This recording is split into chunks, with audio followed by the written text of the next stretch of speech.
13절 여호와께서 내게 말씀하신 대로 또 내 조상 아브라함과 이삭과 야곱에게 맹세하신 대로 오늘 너를 세워 자기 백성을 삼으시고 그는 친히 내 하나님이 되시려 함이니라. 29절 감추어진 일은 우리 하나님 여호와께 속하였거니와 나타난 일은 영원히 우리와 우리 자손에게 속하였나니 이는 우리에게 이 율법의 모든 말씀을 행하게 하심이니라. 우리 계속해서 신명기 29장 말씀 함께 살펴보겠습니다.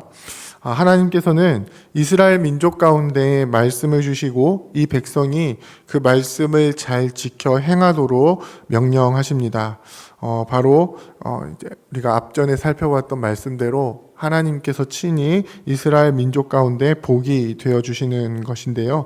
이것은 이 하나님께서 이스라엘 민족을 구원하신 목적과도 일치합니다. 바로 이스라엘 민족이 하나님의 말씀 가운데 거하는 것을 통해서 하나님께서는 그들이 하나님의 백성이 되게 하신다라고 분명하게 말씀하고 있습니다. 이것을 언약이라고 하는데요. 하나님께서는 아브라함을 부르셔서 언약을 맺어주시고 이삭과 야곱에게 그 언약이 이어지게 하셨습니다. 그리고 이스라엘 민족을 출애굽시키신 것은 하나님께서 이 언약에 신실하신 분이시기 때문에 아브라함과 이삭과 야곱에게 맺으신 그 언약으로 말미암아 이제 이스라엘 민족에게도 이 언약을 맺으시기 위해서 이 출애굽을 시키신 것입니다. 그래서 하나님의 구원을 경험한 이스라엘 민족은요, 이 시내산 호렙산에서 하나님과 언약을 맺게 됩니다. 그 언약의 내용은 무엇입니까? 나는 너의 하나님이 되고 너희는 내 백성이 된다는 것입니다. 이제 오늘 신명기 29장에서는요, 이 모압 평지에 모여있는 이스라엘 민족에게 조금 더 정확하게 이야기하면 출애굽 2세대들을 향하여서 모세가 다시 한번 이 언약의 내용을 상기시키고 있습니다.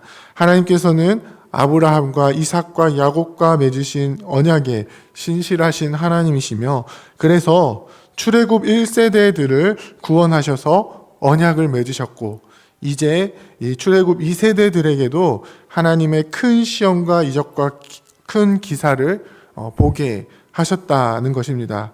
무엇입니까? 이제 2세대들, 출애굽 2세대들과 하나님께서 언약을 맺으시는 것입니다. 이것을 언약의 갱신이라고 이야기를 합니다. 하나님께서는 영원하시지만 하나님의 백성들은 이 세대를 거듭하면서 계속적으로 이 하나님으로부터 언약의 내용을 확인받는 것입니다. 무엇입니까? 바로 나는 너희의 하나님이 되고 너희는 내 백성이 된다라는 것입니다. 그렇다면 이스라엘 민족이 이 하나님의 백성이 되었다는 것을 어떻게 알 수 있습니까? 먼저는 바로 하나님께서 이스라엘 가운데 행하신 구원을 통해서 알 수 있습니다. 하나님께서는 출애굽을 통해서 하나님의 백성을 구원하셨습니다. 지금 언약을 갱신하는 이스라엘 민족은 이 출애굽 2세대들이지만 그들 역시 이제 아직 성인이 되기 전에 하나님께서 애굽에서 그들을 구원하시는 것을 목격한 세대가 포함이 되어 있습니다. 그들은 강력했던 이 애굽을 물리치시고 자기 백성을 구원하시는 하나님을 목격했습니다. 또한 그들이 광야 생활을 하는 동안에 헤스본 왕 시혼과 바산 왕 옥이 그들을 치기 위해 나왔을 때 그들을 이기게 하시는 하나님을 경험했습니다. 그들은 400년간 종살이를 했던 민족이기 때문에 아무런 군사력을 가지고 있지 않았습니다. 하지만 하나님께서 그들을 이기게 하셨기 때문에 요단 동편의 두 지파 반이 기업으로 얻을 땅을 차지하게 되었습니다. 이 두 번째는 광야 가운데 인도하심을 통해서 이스라엘 민족이 하나님의 백성 되었음을 알 수 있습니다. 5절에 보면요, 그들이 40년간 광야 생활을 하는 동안에 이 옷이 낡아지지 아니하였고 신이 헤어지지 않았다라고 표현을 합니다. 6절에는 떡과 포도주, 독주를 마시지 못하게 하셨다라고 하는데요. 그것들이 아닌 하나님께서 공급하신 것을 이스라엘 민족은 경험했습니다. 바로 만나입니다. 그들은 광야 생활을 하는 동안 하나님의 인도하심 속에서 채우심을 경험했고 그 목적은 바로 그들을 인도하시는 분이 하나님 여호와이신 줄을 알게 하시기 위함이다라고 말씀하고 있습니다. 세 번째로는 이스라엘 민족이 하나님의 백성임을 알 수 있는 이 세 번째 요소는 바로 그들 가운데에 하나님의 말씀이 있다라는 것입니다. 하나님께서는 자기 백성을 부르시고 말씀을 주십니다. 모세는 이 말씀을 언약의 말씀이라고 이야기를 합니다. 그리고 이 언약의 말씀이 주어진 백성들은 그 말씀을 지켜 행해야 한다라고 분명하게 말씀합니다.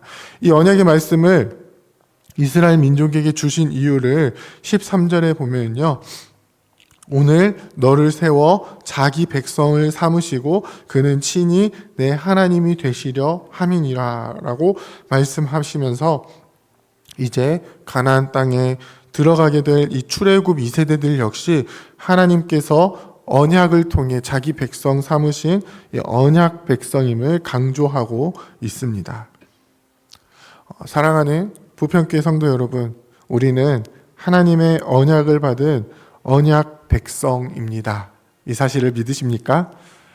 아브라함으로부터 시작된 이 언약의 부르심은 그 씨로 말미암아 온 민족이 복을 얻게 하신다라고 말씀하십니다. 그리고 그 씨로 오신 예수 그리스도로 말미암아 그리스도 안에 있는 모든 성도들에게 동일하게 언약의 말씀으로 주어지고 있습니다.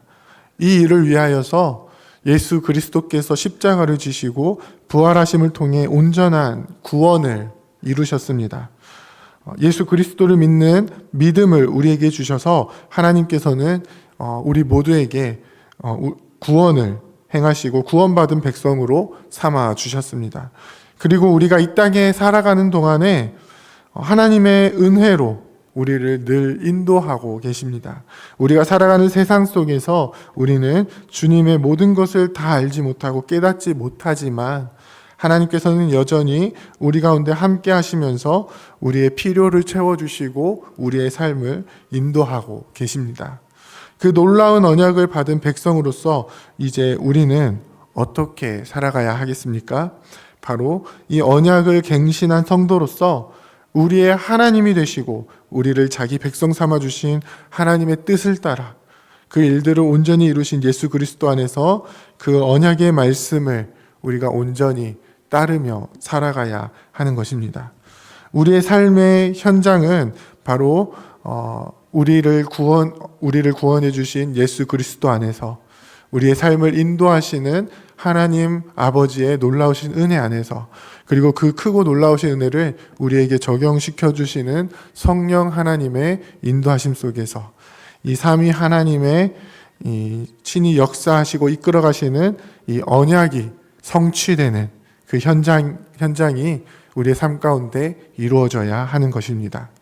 그 일들을 이루시기 위해 주님께서는 날마다 우리에게 말씀을 주시고 이 말씀을 통해서 언약 백성의 정체성을 나타내게 하십니다.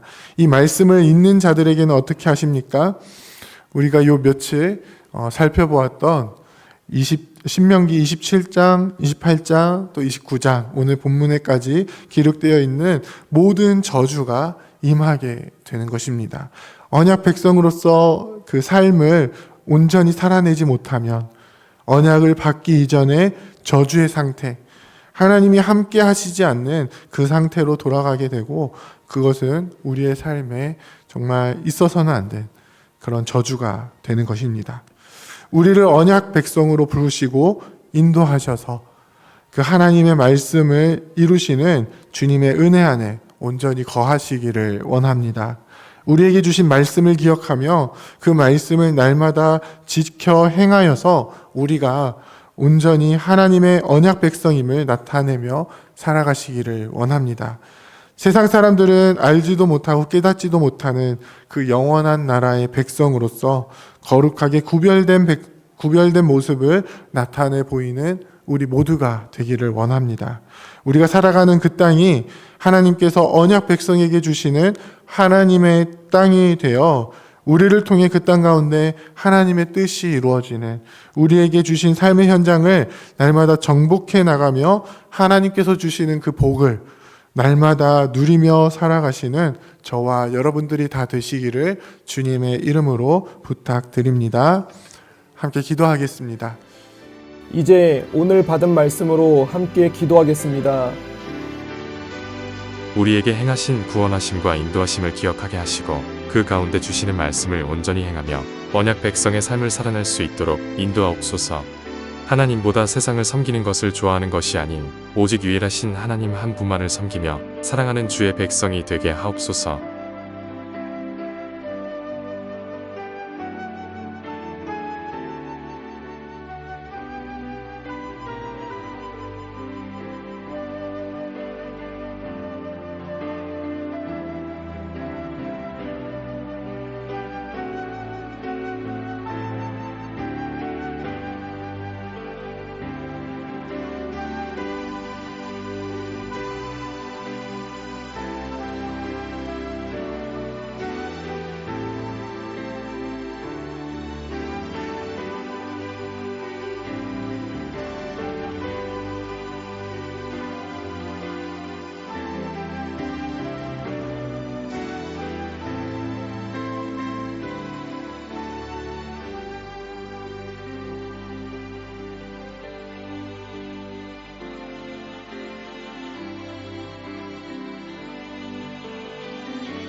이제 개인의 기도 제목을 가지고 하나님 앞에 기도하시기 바랍니다.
수고하셨습니다. 오늘도 하나님의 인도하심 가운데 승리의 하루를 보내시는 우리 재건부평교회 모든 성도님들이 되시기를 주님의 이름으로 축복합니다.